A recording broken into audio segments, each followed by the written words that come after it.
Welcome, everybody. Good morning. Good morning. Good morning. Okay, just like the pastor said. Yes, you go ahead, man. Well, just like the pastor said, I'm Antonio Gracia. I'm a sergeant with the Houston Police Department. I've been with the Houston Police Department for almost 33 years. I've been assigned to various positions such as patrol, gang task force, narcotics as undercover investigator. I got promoted in 2003. From 2003 till the present date, I've been supervisor in the patrol, the jail, a tactical unit, which is a crime suppression team unit, narcotics division as investigative supervisor, and then IED, and then vice division. Since I've been in vice division, I've been here, almost 11 years. I've been in club task force, general enforcement, now human trafficking. Now I'm the human trafficking coordinator for the Hacker Task Force, which is a human trafficking rescue alliance in the Southern District of Texas. You want to know how big that is? That's all the way from Conroe, all the way to the tip of Brownsville. That's going to be a large area. A lot of our team members are going to be the feds. It's going to be the FBI, Homeland Security, State Department, just to name a few. And then you got the Department of Public Safety. You have TDR, TABC, and then all of the law enforcement in the greater Houston area. Some of our big partners, okay? Let's go ahead and get started. It's kind of a delay. Human trafficking, also known as trafficking persons or modern-day slavery, is a crime that involves exploitation of a person for the purpose of compelled sex or labor.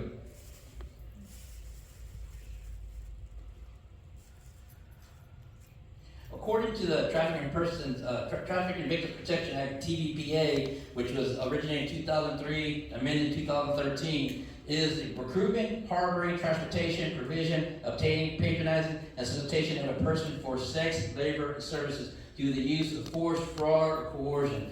Throughout this whole presentation, remember that. Force, fraud, coercion. That will get you your human trafficking. For the purpose of involuntary servitude or commercial sex, or in which the person induced to perform such an act is under 18 years of age. Last night, I got home at 3 o'clock this morning, and I got 3 hours of sleep to get up this morning because I had a call out to check out with DPS on a sister who was prostituting her sister. And her sister was underage, and she was above age and already in life already. When I say the life, that means already in the prostitution industry. That's called familiar trafficking, when a family member prostitutes the family member, traffics in the family member. What is human trafficking in Houston? Exploitation, force, fraud, or coercion of another person. People sometimes, get this confused with smuggling. Okay, and I'll go over that in a minute too. But exploitation, human trafficking, smuggling, it's going to deal with transportation. Okay. Works to study long hours, usually hours. Not allow breaks and usual restrictions. Large debt to pay off. Give you some good examples on that. I worked a case one time with some investigators, and they had an Asian woman that we investigated an Asian brothel up there in Chinatown, and it was a residential brothel in the house, in plain sight. It was actually a location to where citizens complained to the patrol station that, hey, there's a lot of activity going in and out that location. They're all Asian women that are in there, that never come out, but everybody that parks their car nearby, they go in there, staying about 30 minutes and come out, and they're from all nationalities. Okay, to go in that house. Okay, it's only open during the daytime hours, at 9 in the morning to like maybe 7 o'clock at night, and then it shuts down. So we did an investigation, and we ended up going there and making an arrest and checking it out. And sure enough, girl, after the interview, she was, crying. She didn't want to go. She didn't want to go back home because she was in debt, right? Like later on, we found out through an interview with the defense attorney and the prosecution that, hey, she owed like $65,000 back in China. You know how they get here? They get here, paying $65,000 to law enforcement over there. They get to, like for this incident, she got to Mexico City, stayed there for like 3 weeks. She gets a knock at the door. Hey, this is you. Get on a plane. And then she comes to Houston, and then she's told to work here. And that's the kind of stuff. And then right now, the current situation at the border, you have people paying like $8,000 to $13,000 to get to their destination, and then proceed to the next destination. And then sometimes they get extorted for more money on top of that. Sometimes you hear these, sometimes you see the news saying, hey, somebody escaped from the location, and they call police, and they went back to there, and they found like 20 undocumented immigrants. That's the kind of situation that you're in. high security measures in workplace, has few possession, no control over ID, money, financial records, and accounts. How many people know about illicit massage businesses? Okay, a lot of that has to do with that. A lot of those women, they come to the destination here, it's just like I explained, the Asian brothel. They show up there, and then they live in that location, and then they go to another location after a couple of weeks, and they just... All right, debt bondage and sexual slavery. Like I said, some of these people can to and from a location, because I had another investigation involving a massage parlor.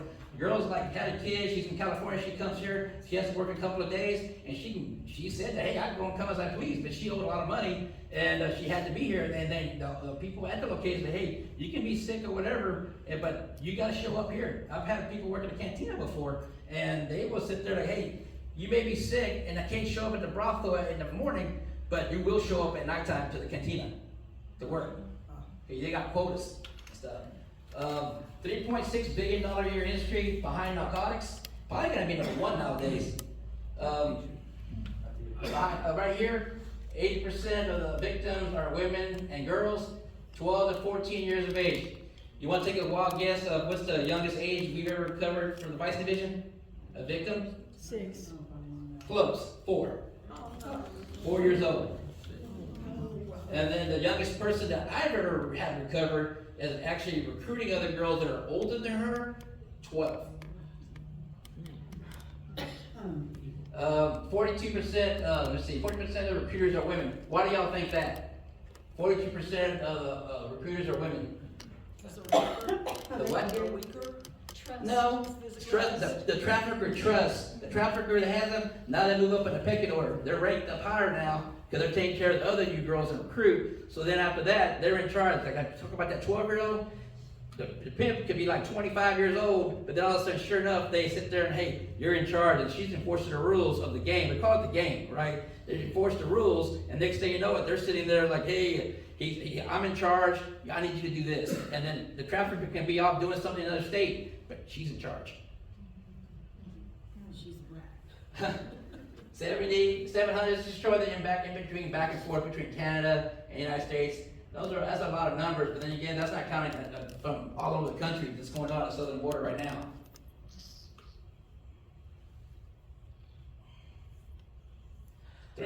Um, 313,000 victims of human trafficking in Texas. Okay, this right here was during a survey the University of Texas was working on. They were doing a survey on domestic violence and sexual assault victims, but they came across a lot of stuff was talking about human trafficking. That's why they get their numbers. But okay, this right here. Okay, workers are victims of labor trafficking. Why do you think that number is so high right there?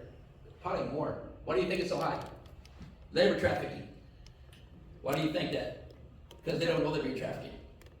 Is that what? They don't know they're being trafficked at all. They just think they just owe a bunch of money, and then all of a sudden they can just keep on working at the location, paying off their debt, and the interest rate is real high. Just as like a person that's working in a massage parlor, they came on over here working in a restaurant, then all of a sudden they're paying off their debt, but the debt's too high, so somebody approaches them and says, hey, I think you could do these massages in Houston, and you know what? You can earn more money if you do that instead of working in a restaurant. Somebody goes up and approaches them in a little group to do that. So next thing you know, that person's going to Houston, start off as doing small sexual favors, then doing large sexual favors and stuff like that. So that's how that works. But approximately 79,000 minors and youth are victims of sex trafficking in Texas. That's what they base this number right here. Traffickers exploit labor trafficking, $600 million. That's what that estimated right there. Minors and youth sex trafficking costs, state of Texas, $6.6 billion. That could be insurance, that could be law enforcement overtime, investigations, that could be anything. That's a lot of money. But like for instance, I'll tell you right now, like the past month or two, I think I lost count. I think I'm over 10 recovered minors in the past month. So it's pretty astounding what's going on in Houston right now.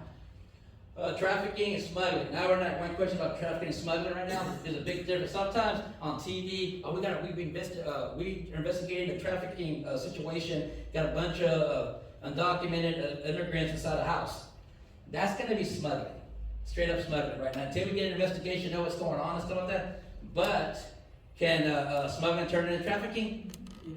Yes, I've had situations to where I had to respond to a Herman Hospital over here, and the girl's like, yeah, I came in the country illegally, but, you know, hey, once I got there, they wanted me to, my uncle to pay like $8,000, and I couldn't come up with that, so they said, hey, until you get that money, you're gonna earn, and gave her some lingerie and stuff like that. So, but then later, luckily, she was able to escape, and then a neighbor took her to the hospital, and then they called us.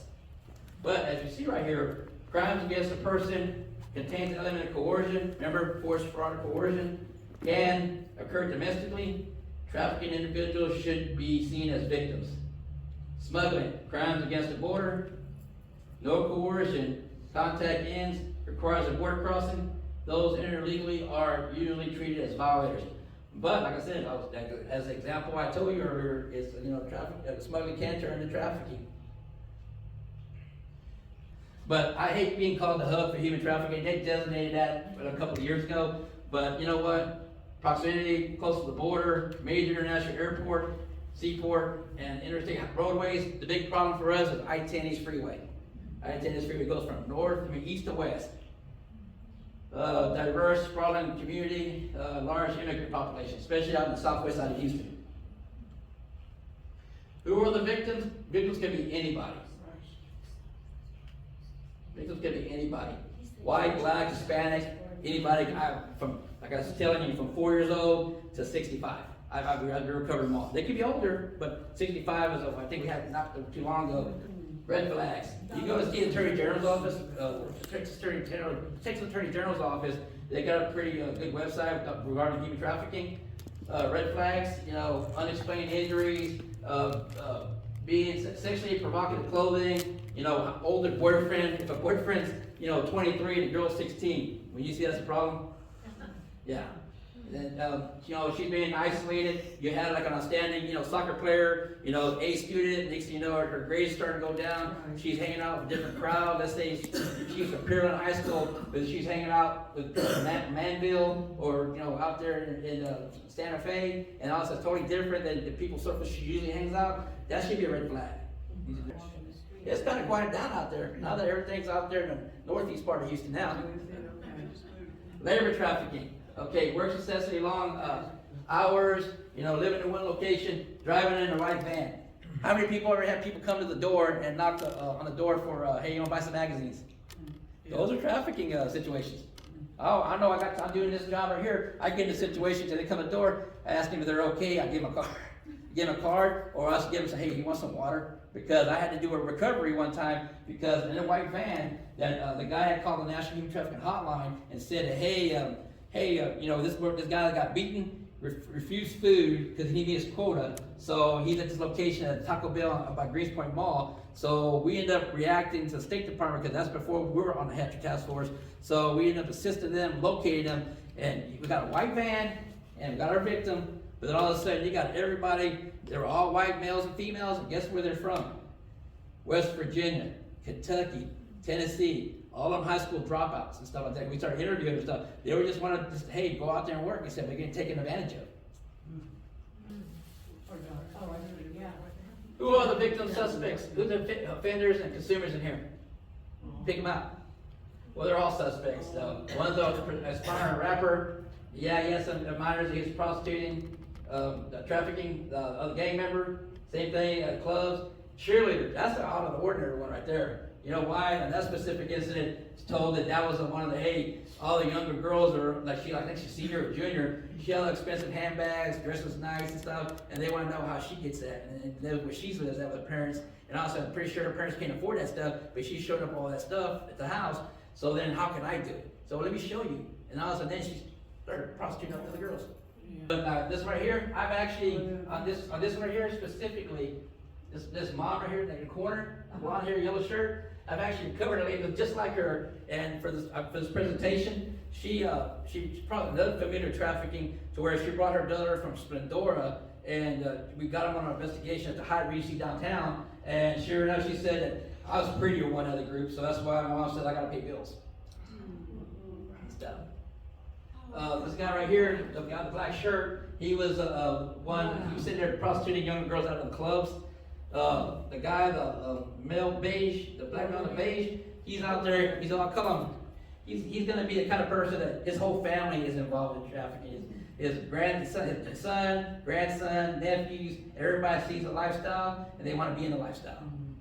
It's very lucrative. The soldier picked up a 15-year-old runaway, got her all hooked on meth. Him and his friend ended up sexually assaulting her and then taking her to nearby gambling, A-liner places, the gambling, sent her and sold her at the location. A lot of the cases that we have start off right here with boyfriend. Start off as a boyfriend, and then it kind of goes to guerrilla pimps and then gang pimp. Boyfriend, pimp, psychological control, manipulation, sells a dream, youth police, pimp as their boyfriend, violence as an enforcement. Kind of an example I can give is, you got a guy with a big old star on his face, and then a bunch of tattoos. I can't have a job, but you're beautiful, and our kid needs to eat. I can stay at home, but then all of a sudden, you go here and go work for it. And then being devoted, mom, she's gonna go out there and work and do what she's gotta do for her kid. And then even though her husband's involved, he's out there prostituting her. And depending on the money that she's earning. Guerrilla pimp, I did one rescue recovery a long time ago, and this is one of the ones to where they lure somebody online, and all of a sudden then they end up getting her all hooked on drugs, and next thing you know, she's from state to state to state, and finally gets her snapped, escapes, and then we end up flagging down a unit, and she was like, hey, you started off as a boyfriend, and boom, turned out to be a guerrilla pimp. They use violence big time, beat and rape. Gang pimps, almost the same thing, but the gangs are unique. Why do you think gang members are more involved now in trafficking? High profit, low risk. Because you can keep on reselling a person over and over again, but once you're narcotics, you get arrested or you get killed, all this stuff. That's a little more safer for them to trafficking situation. 4 out of 5 victims are female. Let's see, methods used by pimps: showed romantic interest, offered financial support, gave false job offerings, abducted victims. That's going to be almost like a guerrilla pimp. The internet, biggest recruiter. That's what's saying. Biggest recruiter is going to be the internet. At least almost 85, 86%. Branding, tattoos. I know there's some tattoo enthusiasts. I don't have tattoos, but some of them I've seen. Sometimes they're really cool. But once I see dollar bags, money signs, dollar bags, diamonds, or some type of crowns, those are kind of like indicators to be like, okay, something's not right here. Even though I see some regular people like, I just like the way the queen, I'm a queen, I'm gonna get one, I'm gonna get a tattoo. Okay, that's cool stuff, but in this lifestyle, that means something. That means that's a brand. Yes, your own. You're basically like steer, your cattle. This girl right here, actually, this call out right here I went on, it says, Miss Jones, #1 lady, loyalty above all laws. She beat up a security guard because she found out that the hotel she was staying at with her girls, they were sitting there over there on Bissonnet at Plainfield at the Hotel Oyo. Well, it was before Oyo, it was just Plainfield. But she approached the security guard. She talked about, hey, I need to get my cut for you taking $5 a pop. The John's coming in to the security parking lot, and then all of a sudden they got into a fight, and then all of a sudden then they called us out there and we sorted it out, and they went to jail. But she was pretty cool with me. I started talking to her, and I gained rapport with her, and then she was like, hey, telling me how stuff works out there. Hey, the girls are out in the streets right now, but hey, it's $900 from Monday through Thursday for this specific bottom over here. She's the second in charge of the pimp. So $900 from Monday to Thursday. From Friday to Sunday, girls can't come in back to the hotel until they got $1,500. There's some pimps that like, you can't come in back without $1,500 a night. So yeah, you learn that. Where can you find most victims? Anywhere, in plain sight. Just about anywhere. Restaurant, hotels, construction, door-to-door magazine sales, day laborers, nannies. All these sex trafficking, internet, hotels, massage parlors, cantinas, tapas bars, bikini bars, streets, apartment residents.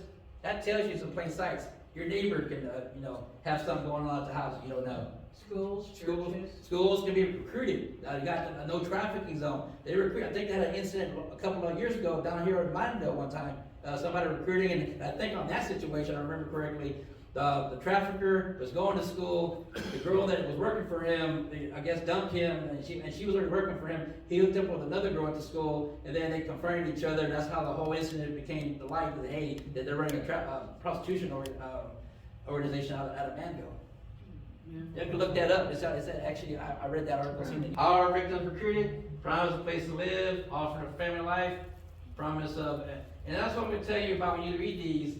You know, these traffickers, where you can try to help somebody, give them the information to, hey, watch their kids' social media, because these kids post everything on their social media, right? They don't post their problems. Somebody asks, if somebody that's posing as a female or working for the trafficker will sit there and read that stuff, know where she hangs out at, and then all of a sudden try to approach her with those, hey, look, I know your dad don't give you a purse, don't give you everything you want, I can give you that. Or hey, I'll start dating you, you just get the boyfriend role, and next thing you know, now you have situations where, hey, what can you do for me? I think like $600 to the guy's gonna beat me up, can you help me? And then she's gonna be indebted, well, yeah, you did my nails, did my hair, you give me a place, you take me to cool places and buy me drinks, so, okay, I'll do it. And, getting that type of situation. But promise of love, attention, they're not getting at home.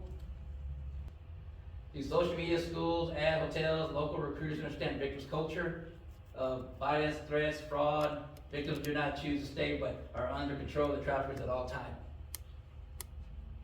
Grooming will provide expensive items. Grooming will fulfill emotional needs, peer pressure, pressure of entering a relationship or meeting face to face.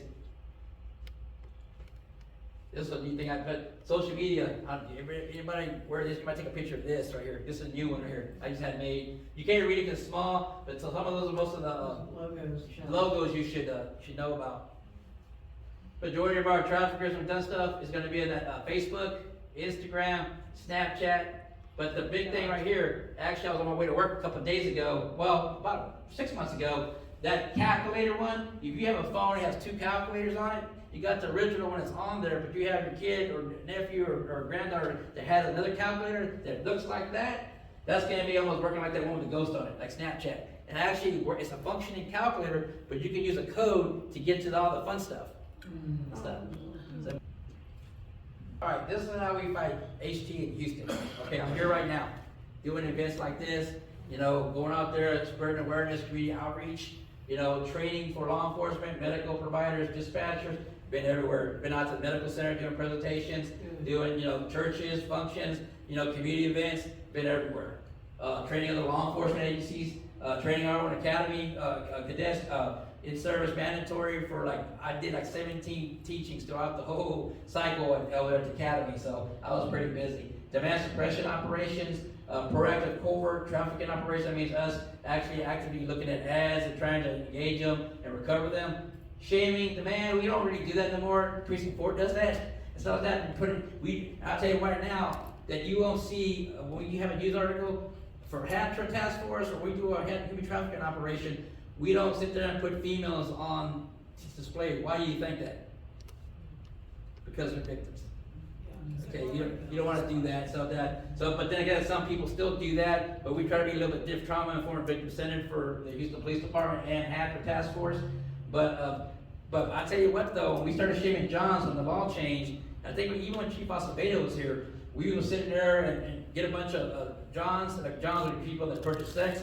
And they would sit there and post their pictures, and we'll do demand suppression operation in the hotel. And the first thing they'll ask me, sir, Sarge, is this gonna be on TV? I'm like, yes it is. And they're like, oh God. And they'll be disgusted. But did you know that actually we're the only state in the United States that solicitation of prostitution is a felony, state jail felony. Everywhere else still a misdemeanor. The past 10 years since I've been in the Vice Division, it was just a Class A misdemeanor for prostitution, for promoting prostitution. Man, now it depends on this. We got trafficking in person charge, compelling prostitution. Continuous trafficking. You have all these different charges, all state jail, all into first degree felony. So we're putting these traffickers away a long time. And then our United States Attorney's Office, which is our real big partner with my task force, they've been putting people away for a long time, putting them under the prison. Good. So that's a good thing. And also too, another fun fact. A lot of these traffickers, they're always self-promoting on YouTube, talk about how great they are, this is what they do. But once in a while, you'll have a trafficker talking about, hey, little Bo in Arkansas, I got 235 years in prison. And now let's think go by each nickname, talking about how much each person got because the feds don't play. They're out there putting together cases and putting them away. So victim service, we have one of the biggest victim services divisions in the country. Code enforcement, nuisance abatement, holding businesses owners accountable. That's what I do. I sit there and I'm over also the nuisance, kind of the differential response team. There are a group of officers that go out there and investigate massage parlors, sexually oriented businesses, or clubs, as well as any other liquor establishment, and they go out there and do code enforcement. And then if I have any media-driven shooting or some type of murder in the location, well, we're the first ones going to be over the location. The next day I can do an inspection. And they'll sit there and just write them some tickets, all code violations. It gets really expensive. I one time hit one place and Cantina owner was so mad because he went to jail, but when we sit there and hit him in his pocketbook, that was worse. He didn't like that, especially when we wrote a bunch of fire code violations and stuff. So yeah, state versus federal prosecution, like I said, the upgrade of the charges over the years and how great, the DA's office and the United States Attorney's office have been working, increased penalties. Enhanced technology. I can take a phone number and I can take a picture and I can sit there and do facial recognition and try to identify a person and try to link sex ads. So that's what we do. Usually on call for service, we'll actually be able to sit there and listen to the officer talk about what he has. First thing, hey, she got a phone. Okay, I'll type the phone in there. Okay, no, she has ads. So now you know what? If suspect's in custody or she's a minor, I'm probably gonna send a detective out to the scene because we need to figure out what's going on with her and find out if we can sit there and get her services. But then all of a sudden try to sit there and try to figure out who's trafficking her. Yes, somebody asked me about how can they help. These organizations right here, the Land and Redeem, Demand, United Against Human Trafficking, they always need volunteers and stuff. So you want to learn more about trafficking or something like that, or have them come out to your location and kind of, I'm giving you the law enforcement perspective, right? But some of these advocate groups, they do all the victim center and stuff, and they'll be able to sit there and talk about certain victims and how they got them services and what their agency does. That's going to be these people. They're all great. We couldn't do our job without them. Funny story though, 10 years ago, one of my commanders asked me, hey Tony, we got something going on. I want to start having advocates come to our scenes and start trying to help us out. Me being a former narco, you're like, nah, I don't work with civilians unless they're informant or a concerned citizen give me information. Next thing you know, now my commander said, hey, no, set up an operation. We're going to have advocates on the scene, and then we're going to work there and interview each girl coming through. After a while, it seemed to work, and now it's like, now they call me the commander advocate because I know all the advocates. I know all the, I know who's who, all CEOs, and if I need something to get done for the victim, or hey, when we got a certain situation, I make the phone call and they know they can approach me and I get stuff done. Or I can lead them somewhere that knows how to get something done. Mm-hmm. Wow. Sid, if you still want to take your picture, take a picture at humantraffickinghouston.org. They got a good website. You want more information on human trafficking, the red flags and all kinds of stuff. If you want to give a class on your own, they got all kinds of cool stuff. Just got drop downs right there.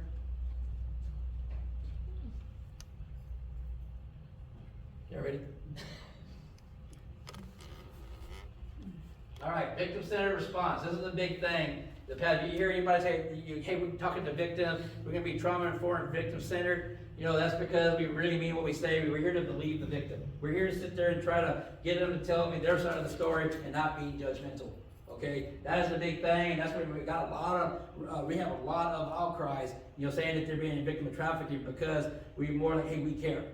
Okay, you're not just a number. I went to one conference one time. One of the biggest influencers in the trafficking community. She says, hey, when I was in the game, which I was a prosecutor in Vegas, we used to get so mad at the officers because they sit there and just throw it. They get one case, throw us in the closet, get another case, throw us in the closet. Guys all bunched up in the bathroom or closet, keep on doing cases. You were treating us like a number. So they don't want to be treated like a number, right? So you sit there, get into services. You mean that you care, and you sit there and we sit there and get more, outcries. And which we do. And we work hand in hand with the DA's office and advocates to get them to cooperate. Bus crew, force, fraud, or coercion must also be willing to assist in any reasonable request from law enforcement regarding investigation of a trafficking case. Law enforcement or immigration attorney must identify them as a victim.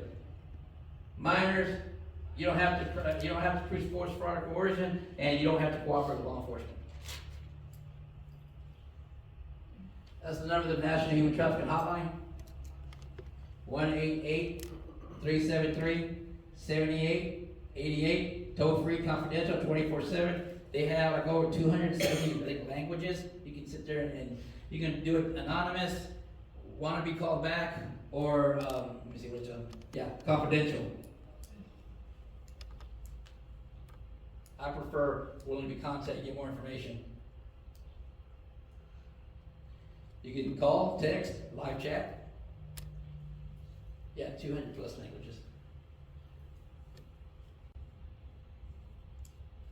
See something, say something. When I say this, next thing, do something. That's gonna be make the call. Don't sit there and try to approach them, say you need help, call somebody. I had an issue a couple of months ago, somebody from a state representative's office picked up a homeless person, took him to the office, potential trafficking victim, but wouldn't outcry, but we still sent investigators out there to try to talk to them, and I was like, hey, you need to call the police. Don't sit there and just take up somebody and take them by yourself, because you don't know that person.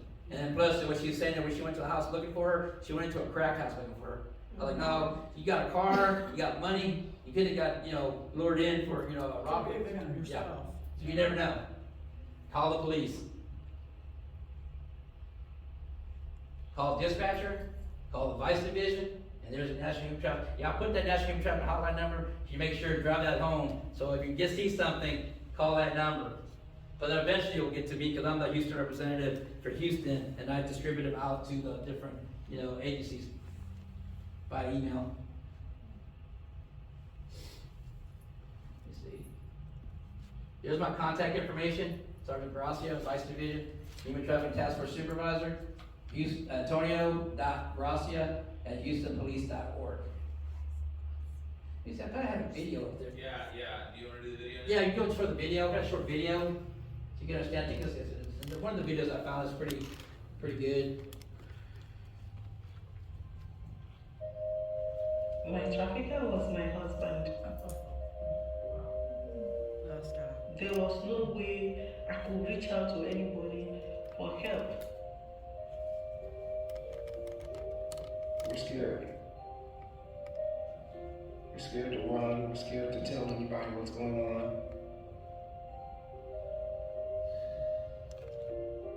It was an incredibly violent situation. I felt like there was no way I could get out. It was outcome of experience. I was full-time babysitter and house cleaning, cooking. I wasn't getting paid. I was lied to, I was abused. I didn't know I was a victim of human trafficking until I told my story.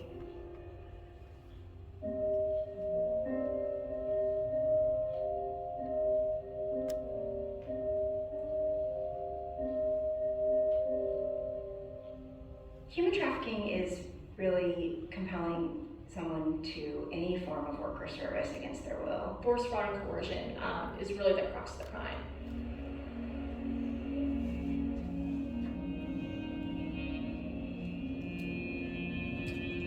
Human traffickers can be just about anyone from any walk of life. Owners of small businesses, head of a household. A lot of the trafficking involves domestic servitude. Hoteliers, restaurant owners, owners of massage parlors, agricultural farm owners. It can be a woman, I want to be your boyfriend, I love you, and if you love me, you're going to go out and have sex for money. It can be kind of psychological like that, or it can be more overt, more physical. It can be hitting, abusing, keeping them away from any support systems. They may have their documents taken away from them, their passport, things like that, and they're sort of held in a way that makes them fearful to complain. And if they do complain, then they are fired. One myth about trafficking is that it involves people being smuggled in containers across borders. Smuggling is a crime against a border. Trafficking is a crime against a person. I still see this attitude of it's just immigrants or it's just people in other countries. It happens to US citizens so much more than people are aware.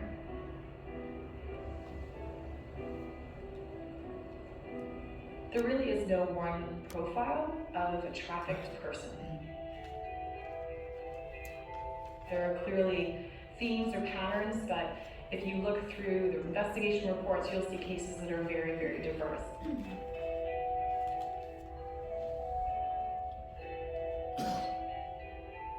Trafficking doesn't know any boundaries, and it happens all over America.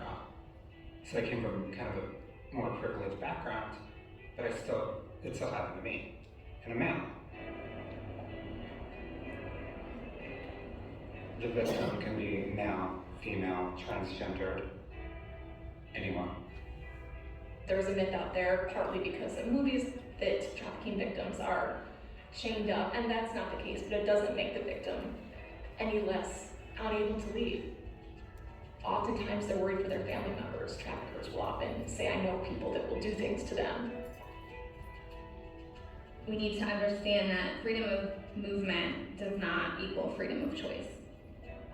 Most of the time, being trapped is something we can't see. It's something that a trafficker pinpoints as a vulnerability and is able to use against the victim. You're initially brainwashed, and then over a period of time you become conditioned where you start to accept that this is all you can do. The natural stakeholders in this issue are certainly law enforcement, legal advocates, social service providers. There's other players involved as well.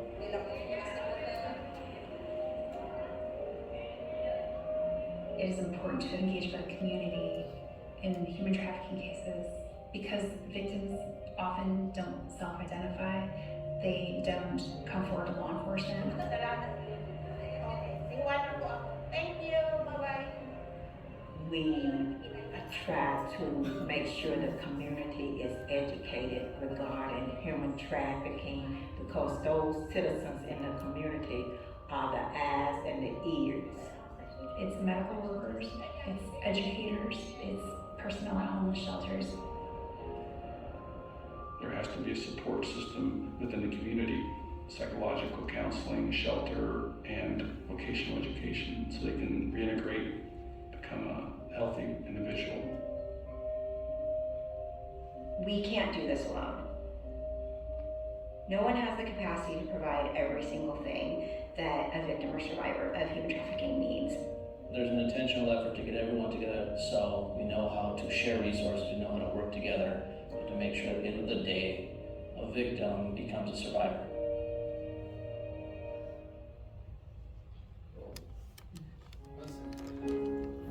Yeah, we work a lot with the Office of Victims of Crime. That gives us a grant. We're the ECM grant. We were the ECM grant holder. I'm currently trying to put in for the next grant.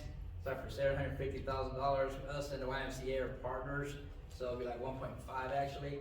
So hopefully we get that. We continue, we continue, having the resources, but we already do it right now with the important resources we have. It's always good to have extra money to go out there and do these types of investigations and stuff. But appreciate being here. Thank you very much. Thank you.